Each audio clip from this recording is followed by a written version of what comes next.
hit on this earlier, which there are some Christians, and I will totally grant you that there are some Christians that care more about the next life than this life. And then there's even a quote to Kill a Mockingbird about that, that there are some people that care so much about the next life that they are horrible in this life. I will totally give you that.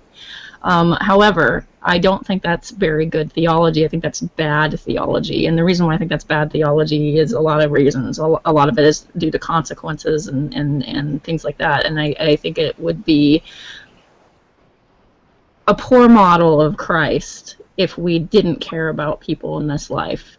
So this idea that God is a crutch, right? The 1,000-foot crutch. I'll admit to it. I find God to be a crutch. I'm not gonna lie. I'm a Kierkegaardian in that way. I think that faith is a little bit beyond reason. I think that God is. Yeah, I will admit that God is a crutch in some ways. Absolutely. But I have more to say about that. But I would say that doesn't mean that he walks with me and he talks with me and he tells me he's my best friend. I don't look at it like that. I don't believe in a God that helps me find parking spaces. Should I get a Big Mac or a Whopper and then lets children die in the sea?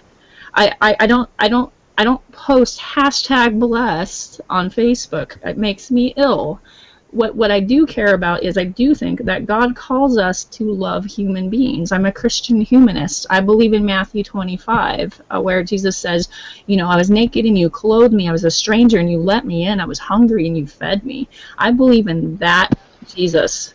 And that is my goal. And so some of us, yeah, you're right. Some of us don't care and we're apathetic. Other people are really involved in charity. Look up the numbers in Christian charity. It's huge.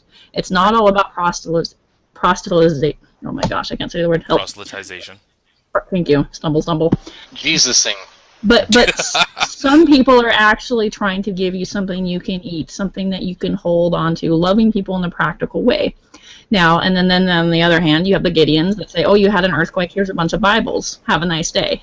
So, I will say that there's a balance between the two actions, but I do think that Christ models loving people in a practical way, and caring about the here and now. And so that's how I view it. I care about the here and now. I find purpose in life because I'm created in God's image and he calls me to that purpose. And Jesus is interesting to me because I can see him.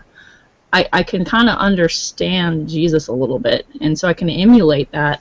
However, I don't put God in a box. I don't think it's cheap where he's my best friend and I have him on a hotline and he walks with me and he talks with me and tells me he's my friend, which is my most hated American hymn ever. You mean you don't like the Footprints in the Sand poem? That one's kind of goofy too. Ozzy,